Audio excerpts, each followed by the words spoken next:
Shalom saudara. Tema bulan ini kita tetap berbicara tentang mustard seed, biji sesawi saudara ya. Minggu-minggu yang lalu kita terus dimasukin ilmu tentang biji sesawi yang kecil. Ya, yang kecil seperti dot tapi memiliki potensi yang besar. Nah, hari ini saya akan berbicara tentang spiritual growth.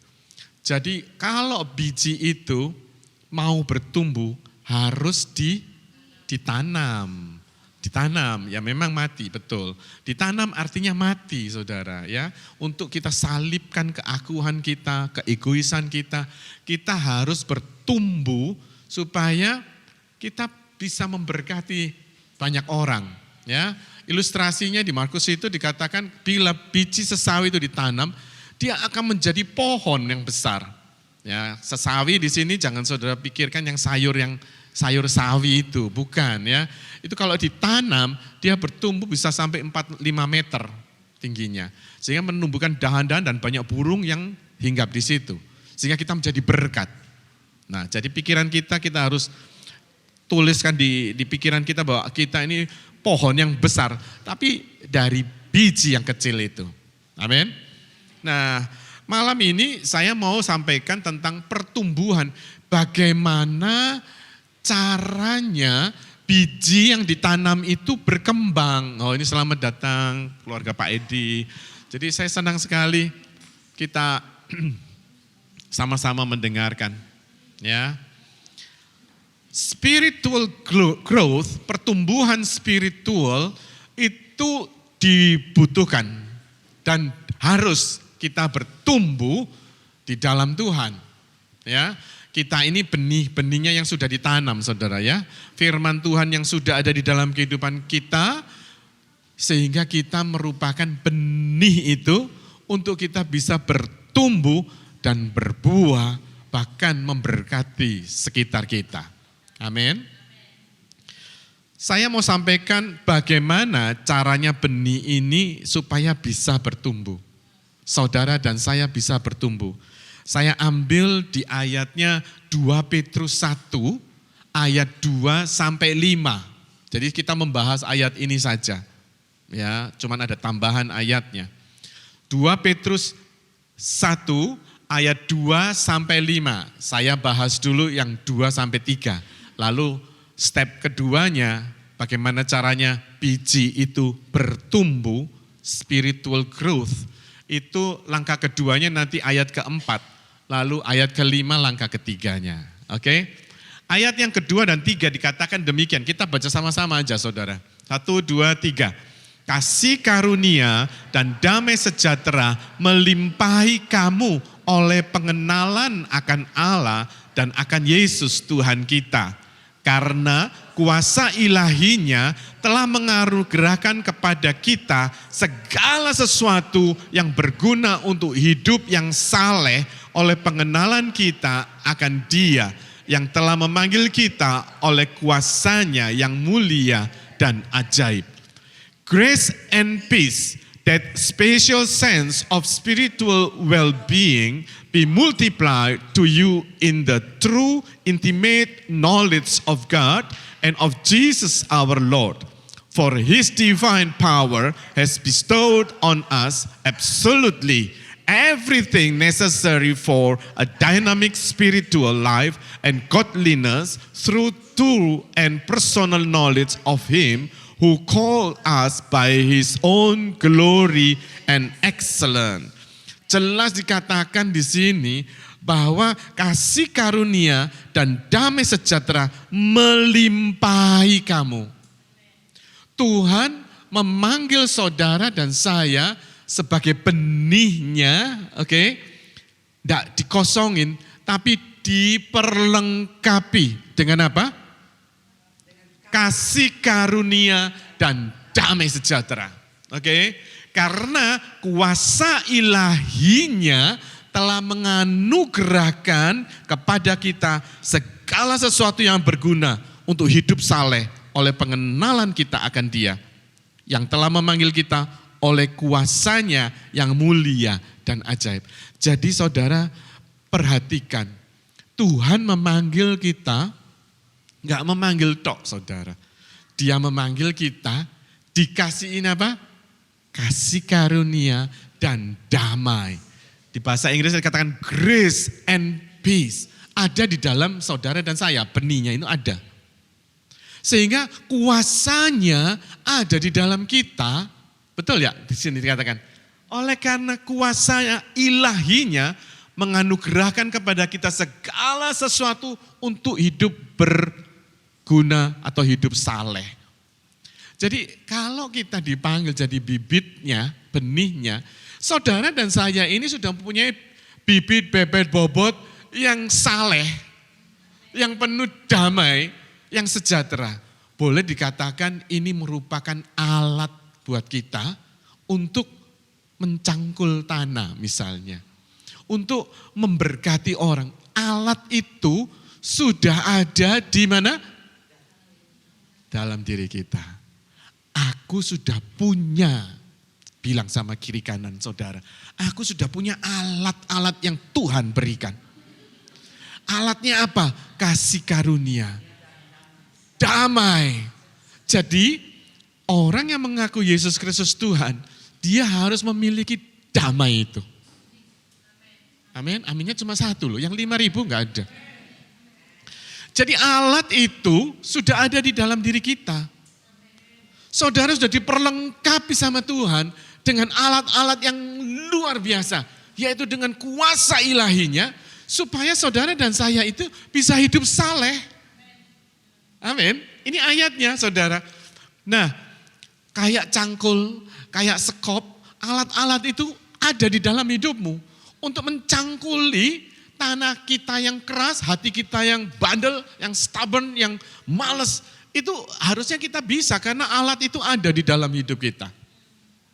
Dan untuk hidup saleh, itu sudah diberikan karena kuasa itu yang mengubah hidup saudara dan saya menjadi hidup yang saleh. Amin. Jadi gak ada kata yang tidak bisa. Ya, jangan ada kata yang aku gak punya apa-apa. Saudara punya alat itu.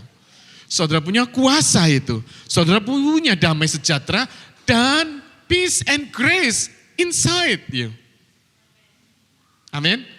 Nah, ayatnya yang menunjang ini di Efesus 6 ayat 11 dikatakan gini. Kenakanlah seluruh perlengkapan alat-alat senjata Allah itu, ya, supaya kamu dapat bertahan melawan tipu muslihat iblis. Put on the full armor of God, for His precepts are like the splendid armor of a heavily armed soldier, so that you may be able to successfully stand up against all the scams and strategies and the deceits of the evil. Jadi alat yang saudara punya tadi apa? Grace and peace. Dan dikasih kuasanya Tuhan yang ilahi untuk hidup saleh, itu harus dipakai saudara. Kenakanlah mulai dari ketopong keselamatan, betul enggak? Baju sirah keadilan, ikat pinggang kebenaran, perisai iman, pedang roh, kasut yang rela memberitakan firman. Itu senantiasa harus saudara dan saya pakai. Alat-alat itu untuk menjadi saksi bahwa kita memiliki grace and peace and the power of God. Jadi enggak ada lagi anak Tuhan yang mengatakan, aku lemas, tolong doakan. Enggak saudara, you have the power, you have the authority of God. You have already. Tinggal saudara harus kenakan. Kalau petani sekarang dikasihin, ini loh bijinya padi, dibiarin biji padi itu, enggak digarap saudara. Padahal alat-alat sudah modern sekarang, ada pakai traktor lagi, enggak usah pakai dicangkul-cangkul gitu. Enggak tahu? Tapi kalau saudara enggak mau bergerak, saudara enggak akan mendapatkan apa-apa. Firman ini mengatakan untuk spiritual growth itu perlu kegerakan kerjasama saudara dan Tuhan. Tuhan mau partisipasi saudara untuk di akhir-akhir zaman ini. Yes? Cuma satu, 5.000-nya mana ini? Saudara, Tuhan mau partisipasi saudara, include sama Tuhan, bekerja sama. Tadi Pak Arifin katakan, ini enggak gertak sambel loh. Tadi dengar enggak saudara? Apa kuping saya aja yang dengar? Dikatakan, ini enggak gertak sambel. Ini bukan menakut-nakutin. Kalau saudara memang enggak bisa, saudara akan dibakar, binasa. Saudara dan saya harus ngerti bahwa benih itu sudah ada di dalam hidupmu. Dan Tuhan kasih benih, Tuhan gak biarin gitu aja. Dia perlengkapi. Dan perlengkapan alat-alat itu sudah ada di dalam hidupmu. Jadi tinggal kita ini mau gak? Nah ini ajakan malam ini untuk saudara benar-benar mau terlibat di dalam kegerakan terakhir di zaman akhir ini. Oke, siap ya. Langkah kedua yaitu ayat yang keberapa tadi? Keempat. 2 Petrus 1 ayat keempat dikatakan gini, dengan jalan itu ia Tuhan telah menganugerahkan kepada kita apa? Janji-janji yang berharga dan yang sangat besar supaya olehnya kamu boleh mengambil bagian dalam kodrat ilahi dan luput dari hawa nafsu dunia yang membinasakan dunia. For by this he has bestowed on us his precious and magnificent promises of inexpressible value, so that by them you may escape from the immoral freedom that is in the world because of disreputable desire and become sharers of the divine nature. Sekali lagi ayat ini mengatakan saudara bahwa Tuhan itu sudah memberikan alat-alat itu. Yang kedua, saudara dan saya harus bertumbuh. Kenapa? Karena Tuhan memberikan janji-janjinya yang ya dan amin. Kalau saya janji sama saudara, enggak menepati, itu santoso yang lama. Ya. Tapi kalau santoso yang sudah kenal Tuhan, saudara janji, saudara harus tepati. Harus tepati. Itu kita. Apalagi yang buat janji Tuhan. Kita lihat ayatnya ya. Nothing is impossible with God. Betul gak saudara? Kalau kita gak melibatkan Tuhan, kita gak mampu. Tapi kalau melibatkan Tuhan, janji-janjinya ya dan amin. Nothing impossible with God. Kalau secara kasat mata, kita gak bisa. Gak mungkin ini.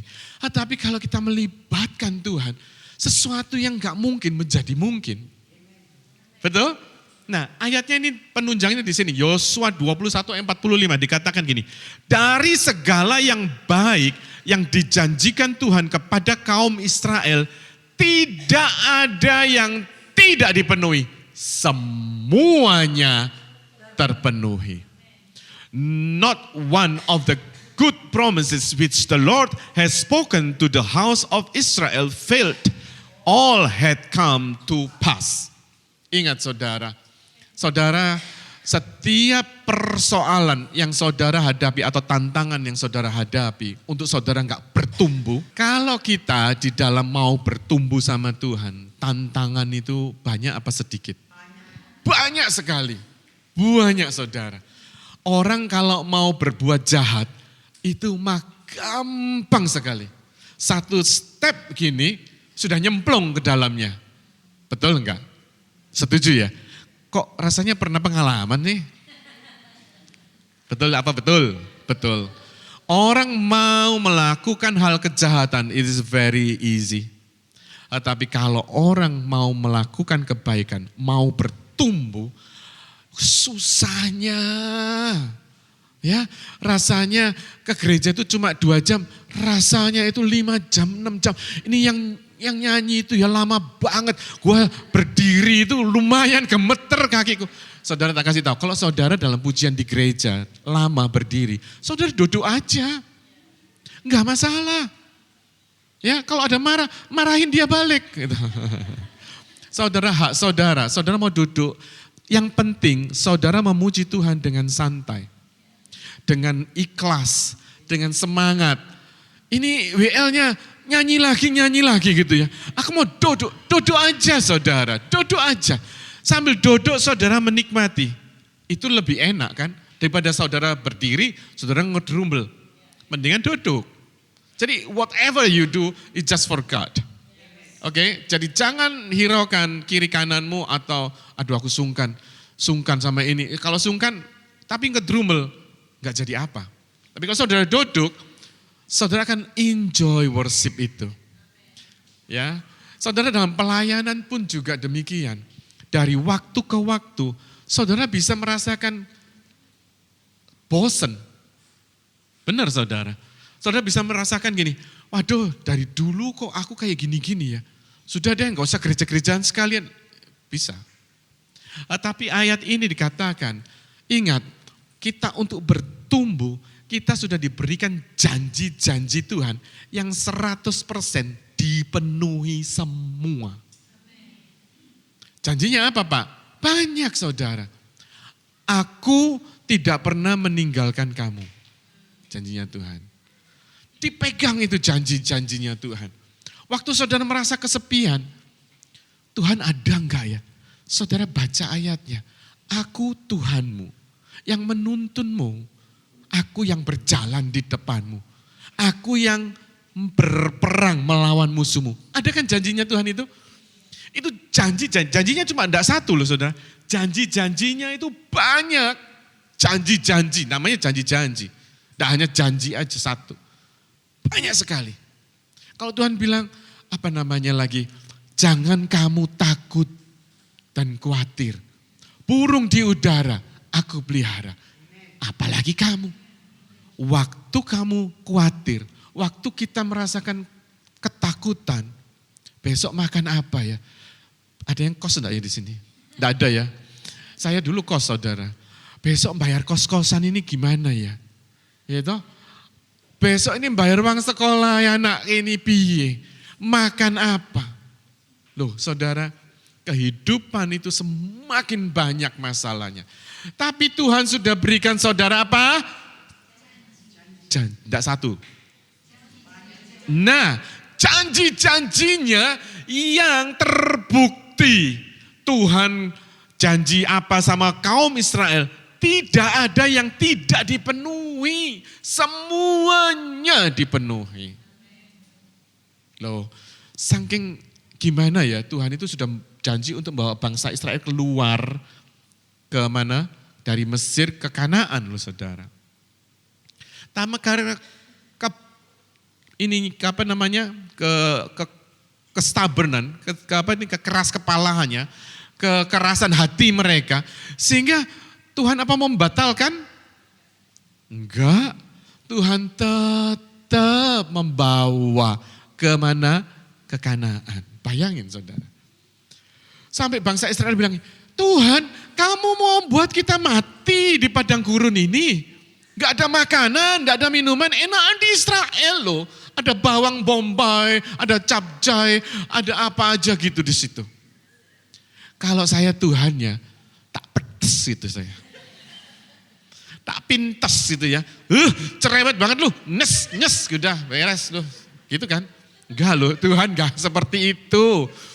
Dia masih sayang, dikiriminlah lauk pauk, roti dari kita aja belum pernah makan roti surga.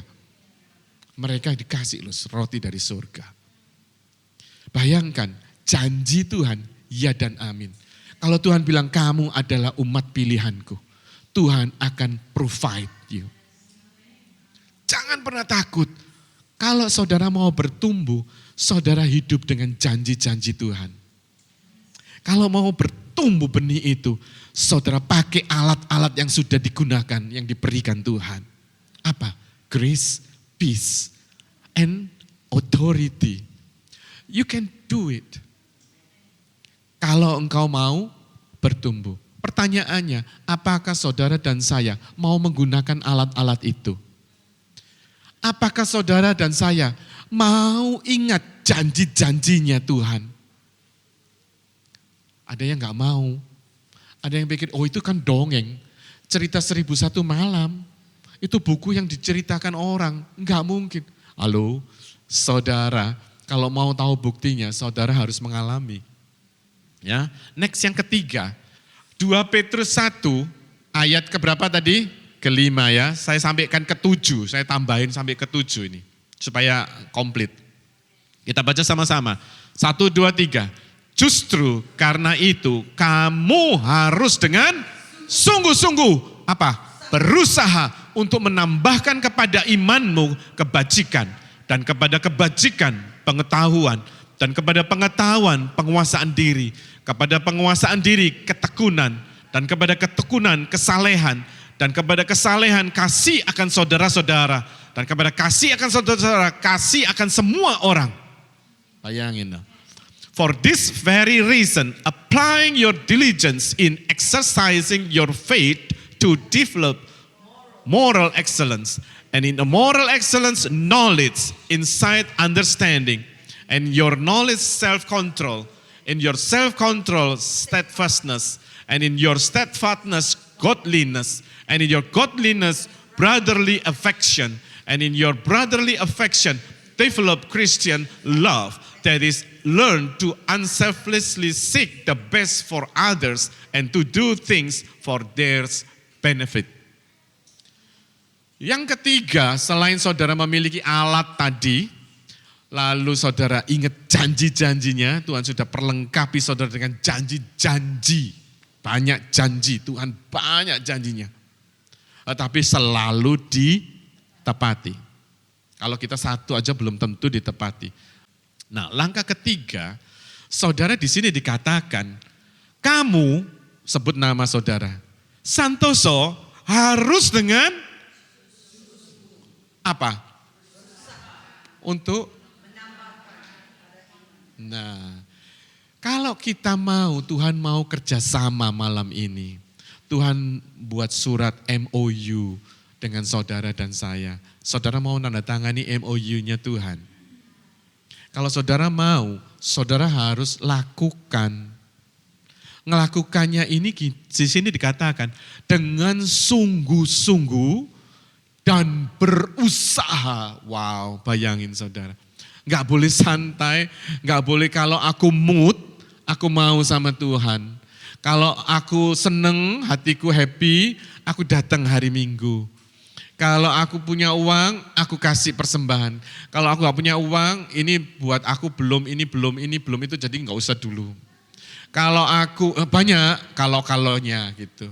Tapi Tuhan katakan, kamu harus sungguh-sungguh berusaha. Jadi ada satu bagian, there is your part and his part. Bagian Tuhan tadi, menyiapkan alat-alat cangkul tadi. Alat-alat persenjataan tadi. Bagian kita memakainya dan mempraktekannya. Amin. Bagiannya Tuhan memberi janji-janji yang luar biasa. Bagian kita melakukan, mengklaim, mendeklarkan setiap janji-janji itu. Gampang kan? Tapi kadang orang tidak mau saudara. Itu bilang itu cerita, oh itu dongeng. Oh iya, Bu Lucy kan hamba Tuhan. Saya hamba apa? Hamba hantu. Dibalik saudara, hantu Tuhan. Enggak ada saudara. Di sini dikatakan bahwa orang yang melayani, enggak. Kamu harus dengan sungguh-sungguh berusaha menambahkan keimanmu, pengetahuan, kebajikan dulu, dan kepada kebajikan pengetahuan dan pengetahuan penguasaan diri. Dan penguasaan diri apa? Ketekunan, dan kepada ketekunan kesalehan, dan kepada kesalehan kasih akan saudara-saudara.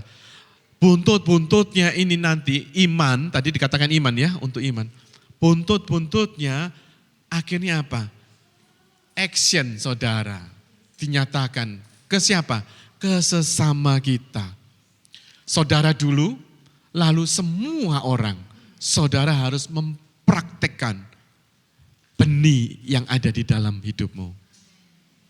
Tuhan mau kerjasama ini. Kalau saudara nggak bisa kerjasama dengan Tuhan, ya nggak bisa dipaksa.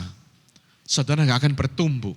Tapi kalau saudara mau bertumbuh seperti pohon sesawi yang besar dan dahannya itu banyak dihinggapi sarang-sarang burung ya. Maksudnya banyak orang bernaung, banyak orang menerima berkat dari setiap perkataan kehidupan saudara dapat memberkati orang sekitarmu. Syaratnya adalah saudara dan saya harus sungguh-sungguh dan berusaha. Sungguh-sungguh tapi malas lagi, mundur, maju mundur gitu. Ya, tidak boleh. When God wants you to grow, He makes you uncomfortable. Tadi pagi juga Pak Wai menyampaikan hal yang sama.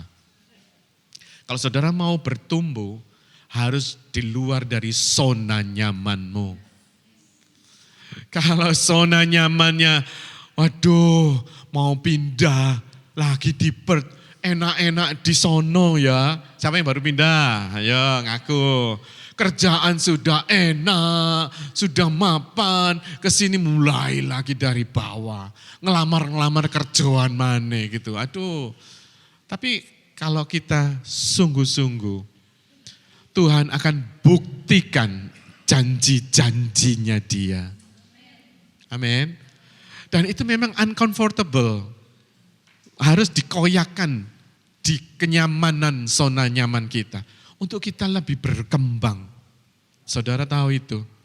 Tuhan mempunyai rancangan yang besar dalam hidup saudara dan saya. Maka itu saudara dimanapun saudara ditempatkan. Saudara harus siap untuk menjadi berkat di sekitarmu. Dalam pelayanan di gereja pun saudara. Kalau saudara tidak cukup jadi jemaat, enggak cukup. Saudara harus bersungguh-sungguh, serius, ini dikatakan serius sama Tuhan.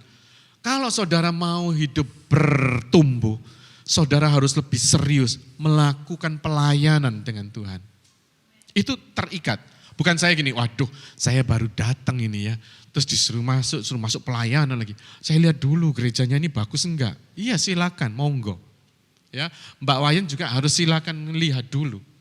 Tapi kalau saya rasa enggak usah, tak jaring aja dia, diikat gitu.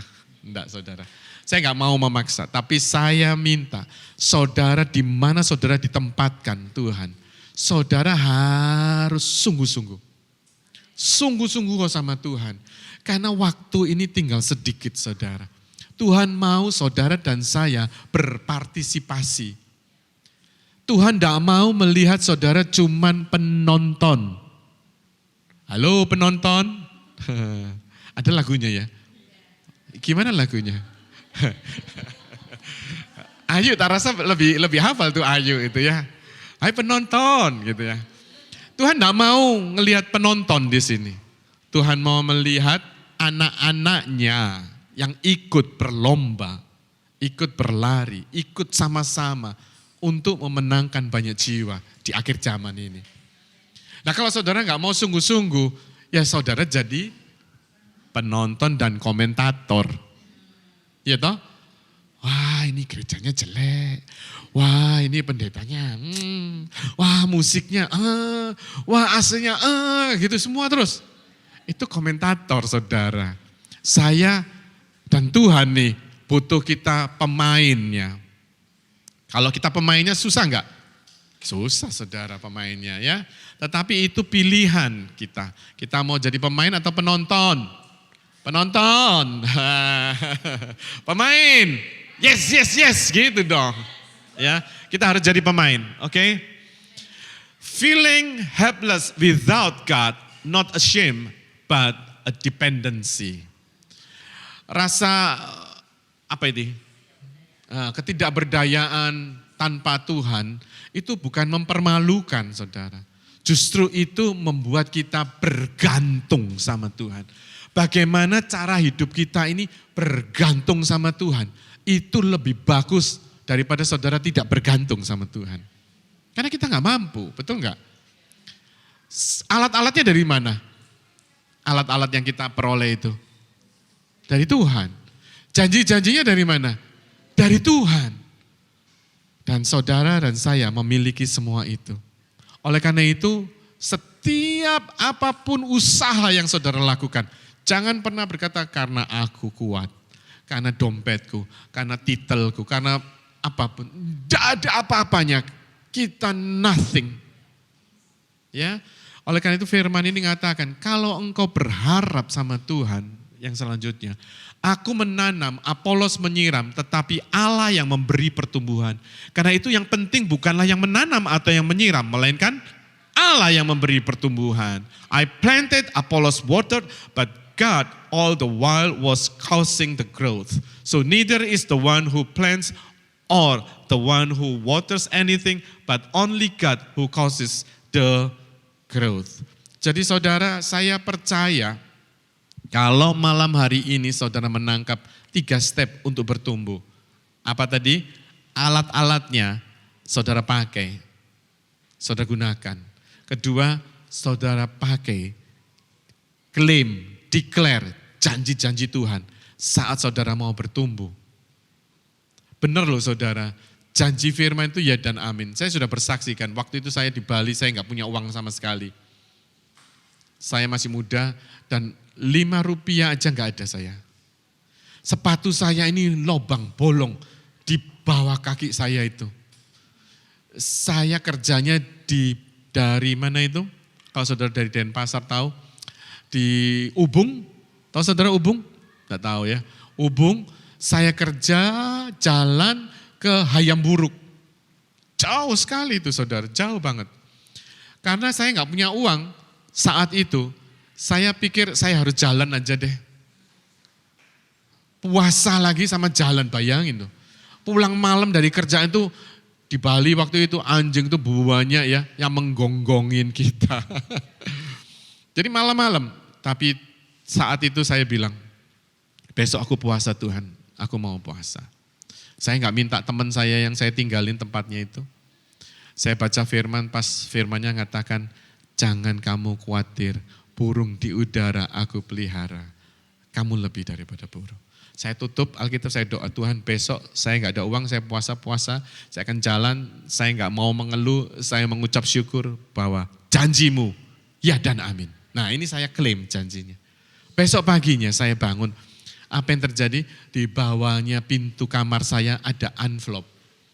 Uang saku buat Santoso 25.000 waktu itu. 25.000 kayak 25 juta saudara.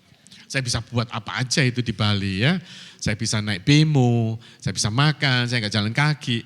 Itu janji Tuhan ditepati. Janji-janjinya banyak yang saya alami sampai detik ini. Janjinya ya dan amin. Gak pernah Tuhan gak nempati saudara. Masalah keuangan saudara Tuhan sudah buktikan. Masalah apa lagi? Kebencian sama papi saya. Saya marah sama papi saya karena menikah lagi. Bapak-bapak jangan menikah lagi ya.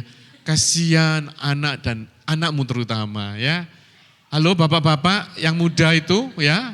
Pura-pura enggak dengar dia. Jangan menikah lagi. Ya, cukup satu aja susah. Betul ya Ciang ya? Karena saya benci sama papi saya. Kebencian itu luar biasa. Satu hari Tuhan ingatkan. Lewat mami saya yang katakan, kamu keramik sama keramik. Kenapa enggak bisa maafin? Dan one day saya pengembara di Bali, saya ingat janji itu. Kata-kata itu. Lalu Tuhan bilang, ayo maafkan. Tuhan bilang jika pipi kirimu ditampar, berikan pipi kananmu. Sekarang ayo bisa enggak kita praktekkan itu? Sungguh-sungguh saudara praktekkan. Saat itu saya bilang, ya Tuhan aku mau. Apa yang harus saya lakukan? Telepon papimu, saya telepon dia. Saya pakai teleponnya ibu kos, saya telepon papi saya. Nangis, saya juga nangis ya. Akhirnya dia datang sama kakak-kakak saya. Selama itu saya pindah ke Bali itu tanpa sepengetahuannya, saya minggat ceritanya. Sehingga waktu saya memberikan pengampunan ke papi saya, itu ada selubung yang hitam di kepala ini diambil, zup. Berkat itu dicurahkan langsung. Selama ini saudara menyimpan kebencian, tidak bisa mengampuni. Janji Tuhan apa? untuk pengampunan apa? Ayo, ingat gak sekarang janjinya Tuhan apa tentang untuk mengampuni? Nah, apalagi kan banyak tuh janjinya Tuhan kalau saudara melepaskan pengampunan, saudara akan diberkati. Doa Bapa kami pun juga, Bapa kami yang ada di dalam kerajaan surga, dikuduskanlah namamu, datanglah kerajaanmu, jadilah kehendakmu. Ampunilah seperti orang yang sudah kita ampunin. Benar gak? Kalau saudara tidak mengampuni orang itu, Tuhan Yesus juga gak mau mengampunimu. Betul gak saudara? Jadi janji-janji Tuhan akan tergenapi kalau saudara dan saya sungguh-sungguh berusaha untuk melakukannya. Sungguh-sungguh itu benar-benar serius saudara. Di akhir zaman ini Tuhan mau saudara dan saya berpartisipasi kerja sama Tuhan. Amin. Saudara mau? Siap untuk menerima lawatannya Tuhan? Mari pemusik saya undang.